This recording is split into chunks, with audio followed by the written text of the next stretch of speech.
Hello दोस्तों, आप सभी का मेरे YouTube चैनल पर स्वागत है। अगर अभी तक आप हमारे चैनल को सब्सक्राइब नहीं किए हैं तो सब्सक्राइब कर लें ताकि अपकमिंग वीडियो की नोटिफिकेशन आपको मिलती रहे। इस चैनल के माध्यम से जो बिहार भूमि सर्वेक्षण चल रहा है उससे जो भी अपडेट निकल के आ रहा है आप लोगों को रूबरू कराया जा रहा है। आगे भी जो चीज़ें अपडेट निकल के आएगा वो रूबरू कराया जाएगा। आगे के वीडियो में मैं जल्दी आप लोगों को प्रपत्र 2 और 3 का ये कैसे भरेंगे आप लोग को दिया जाएगा, कैसे भरना है फॉर्म और आगे क्या-क्या स्टेप है वो भी आगे के वीडियो में आप लोग को उपलब्ध कराया जाएगा। वीडियो में बने रहें। आइए आज के वीडियो में हम लोग मंत्री जी से इसके बारे में समझते हैं।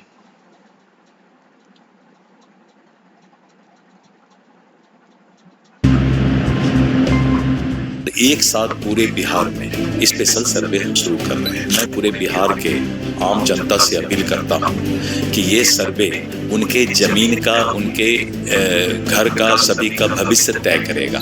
माइकिंग करवाएंगे, ढोलक पिटवाएंगे और हम जो है एक एक लोगों को ये खबर करेंगे कि अगर कोई इस सर्वे में चूक जाएंगे या किसी तरह की उनकी गलती हो जाएगी तो बाद में उनको काफी प्रॉब्लम होगा। बहुत लोग ऐसे होते हैं जिनके बाप दादा की जमीन है और उनके लड़कों को, उनके खानदान परिवार के लोगों को बहुत विस्तृत जानकारी नहीं होती है।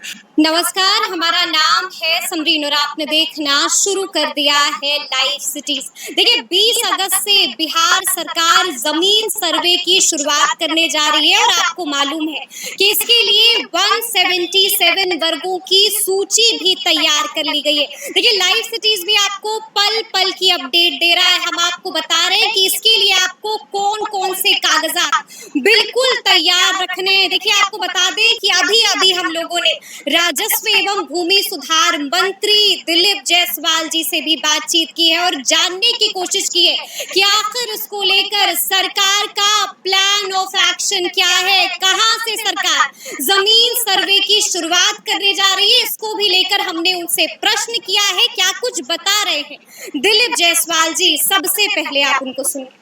तो देखिए इस वक्त हमसे बातचीत करने के लिए राजस्व एवं भूमि सुधार मंत्री दिलीप जायसवाल जी, सबसे पहले बहुत शुक्रिया। धन्यवाद जी। 20 तारीख से बिहार सरकार जमीन सर्वे की शुरुआत करने जा रही है, इसको लेकर प्लान ऑफ एक्शन क्या है? देखिए हमने सबसे पहले एरियल सर्वे करवा लिया है और 16 जिला में पहले से करीब 1700 हमारे स्पेशल सर्वेक्षण अमीन सर्वे कर रहे थे। जी जी। तो ये शुरुआत अभी 10,000 के आसपास स्पेशल सर्वे अमीन का हमने नियुक्ति किया है। उनकी प्रशिक्षण पूरी हो गई है। अब हम बचे हुए जो जिले हैं हमारे और एक साथ पूरे बिहार में स्पेशल सर्वे हम शुरू कर रहे हैं। एक साथ पूरे बिहार? मैं पूरे बिहार के आम जनता से अपील करता हूं कि ये सर्वे उनके जमीन का, उनके घर का, सभी का भविष्य तय करेगा। इसीलिए सभी लोग, चूंकि पूरे सभी अखबार में भी हम न्यूज दे रहे हैं, माइकिंग करवाएंगे, ढोलक पिटवाएंगे और हम जो है एक एक लोगों को ये खबर करेंगे कि इस सर्वे में अपने जमीन के बारे में डिटेल दे करके ऑनलाइन पोर्टल पर अपना जमीन का जो है ये डाटा डालने का डिजिटल डाटा डाला जाएगा। जमीन के मालिक को पूरे बिहार के जमीन का जो सर्वे हो रहा है तो इसमें हम 3 मौका देंगे।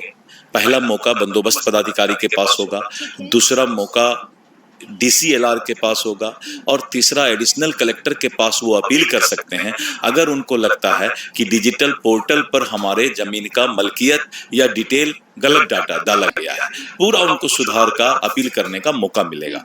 लेकिन अगर कोई इस सर्वे में चूक जाएंगे या किसी तरह की उनकी गलती हो जाएगी तो बाद में उनको काफी प्रॉब्लम होगा। इसलिए मैं पूरे बिहार वासी से अपील करता हूं कि बिहार सरकार 1890 में सबसे पहले अंग्रेज के समय में ये CS सर्वे हुआ था और 1990 में 100 साल बाद रिविजनल सर्वे हुआ था और ये 130 साल बाद पहली बार ऐसा है कि ये सर्वे डिजिटल सर्वे जो हो रहा है और ये डाटा जो डाला जाएगा तो जो 60% थाने के अंदर सबसे बड़ा क्राइम का जो रिपोर्ट होता है और जो क्राइम होता है वो 60% सिर्फ जमीन।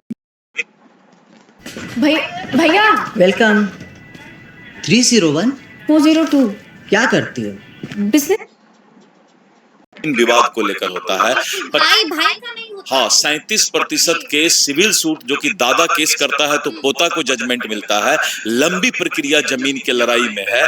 तो मैं इसीलिए ये सर्वे बहुत ही महत्वपूर्ण है बिहार के लिए। अच्छा मंत्री जी, हम आपसे ये भी जानना चाहेंगे कि इसके लिए 177 वर्गों की सूची तैयार की गई है, तो इसमें किन किन बातों का वर्णन है? नहीं, मैं रोज अखबार में डिटेल पब्लिक के अवेयरनेस के लिए, उनके जानकारी के लिए रोज अखबार में 1/4 पेज हमारा एडवर्टीजमेंट आ रहा है सभी मीडिया में। और मैंने कहा कि अब मैंने आदेश दिया है कि सभी ब्लॉक के बाहर ये सारा डिटेल जो है होर्डिंग लगाकर डाला जाए। यानी ये बहुत बड़ा, ये कोई मामूली का काम नहीं होगा। कदम नहीं। हाँ, 130 साल के बाद पहले बार बिहार के जमीन का भविष्य तय हो रहा है। बिल्कुल बिल्कुल। अच्छा हम आपसे ये भी जानना चाहते हैं कि लोग डरे हुए हैं, लोग को डर है कि कहीं सरकार उनसे उनकी जमीन ना छीन ले, आपकी मंशा पर सवाल। नहीं, किन्हीं को डरने की आवश्यकता नहीं है, क्योंकि मैंने पहली बार ऐसा किया है कि जो भी सरकारी जमीन है, सरकारी कार्यालय है, चाहे वो किसी तरह का कार्यालय हो, सबका जमाबंदी होगा, सबका सर्वे में जो है उनका म्यूटेशन होगा, जिससे कि कल सरकारी जमीन का जो कभी कभी हमारे विभाग के और जमीन माफिया के मेल घेल से जो है सरकारी जमीन और जो गैर मजरूआ जमीन था उस पर जमीन माफिया नजर डाल करके किसी को बेच डालते थे। अब क्या है कि इस सर्वे के बाद सरकारी जमीन भी सुरक्षित हो जाएगा। अच्छा गैर मजरूआ आम और गैर मजरूआ खास, इनका सर्वे कैसे होगा? नहीं, गैर मजरूआ आम और खास का रिकॉर्ड मेरे पास है, गैर मजरूआ मालिक का भी रिकॉर्ड हमारे पास है। और जो भी सरकारी ऐसे जमीन है जो कि किसी ने अतिक्रमण कर लिया है, अभी ऐसे हैं सरकारी जमीन जिस पर बहुत जगह अतिक्रमण किया हुआ है, सर्वे के बाद अगर वो बहुत 50-100 साल से भी रह रहे होंगे तो इस सर्वे के बाद सरकारी जमीन अतिक्रमण फिर मुक्त कराया जाएगा। इसलिए वैसे लोग जो जमीन को लूट करके बैठे हुए हैं सरकारी जमीन को, उनके ऊपर तो सावधान हो जाए। दिलीप जायसवाल जी आगे। अच्छा जिनके पास कागज प्रॉपर नहीं है उनको मौका दीजिएगा। हाँ, उनको मैंने कहा कि 3 मौका देंगे। बहुत लोग ऐसे होते हैं जिनके बाप दादा की जमीन है और उनके लड़कों को, उनके खानदान परिवार के लोगों को बहुत विस्तृत जानकारी नहीं होती है। वैसे लोगों के लिए हम एक काउंसलिंग सेंटर खोलेंगे। काउंसलिंग सेंटर खोलेंगे और उनको कैसे जमीन का कागजात उपलब्ध हो, सरकार भी उसमें मदद करेगी।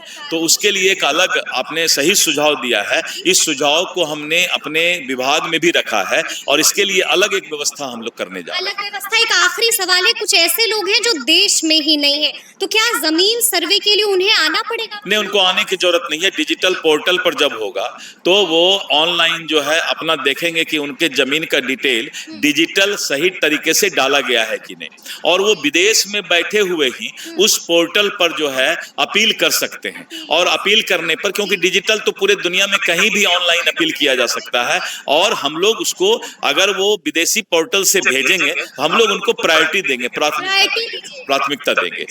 तो सुना आपने क्या कुछ बताया है दिलीप जायसवाल जी ने। देखिए तमाम सवालों का बेबाकी से और तफसील से जवाब दिया है, बता दिया है कि आखिर इसको लेकर सरकार का प्लान ऑफ एक्शन क्या है, बता दिया है कि क्या कुछ करने जा रही है सरकार। देखिए हमने उनसे, देखिए इस वीडियो के माध्यम से आप लोगों ने देखा कि सरकार जो है अतिक्रमण मुक्त भी करना चाहती है ज़मीनों को, और जो रैयती ज़मीनें हैं जो विवादग्रस्त चल रही है उसको भी कम करना चाहती है, तथा जो भी गवर्नमेंट लैंड है जो अवैध कब्जा हुआ है वो भी इस बार छट करके अलग आ जाएगा। हाँ, इस सर्वे में पता सबसे अच्छी बात क्या है कि सरकारी और रैयती ज़मीन स्पष्ट तो रहेगा, अलग अलग उसका डाटा तैयार हो रहा है, और बाकायदे जो सरकार का लैंड है वो सरकार के नाम पे दर्ज होगा, और जो रैयती ज़मीन होगा वो रैयत के नाम पे बाकायदे उनके आधार कार्ड से, उनके मोबाइल नंबर से सारी चीज़ें जुड़ी रहेंगी, और जो गवर्नमेंट लैंड रहेगा वो गवर्नमेंट से। तो इसमें काफ़ी चीज़ें स्पष्ट हो जाएगा। आगे भी आप हमारे चैनल से जुड़े रहें। अगर अभी तक आप हमारे चैनल को सब्सक्राइब नहीं किए हैं तो सब्सक्राइब कर लें, ताकि जो भी अपडेट निकल के आए आगे आप लोग को मिलता रहे। वीडियो पे बने रहने के लिए धन्यवाद।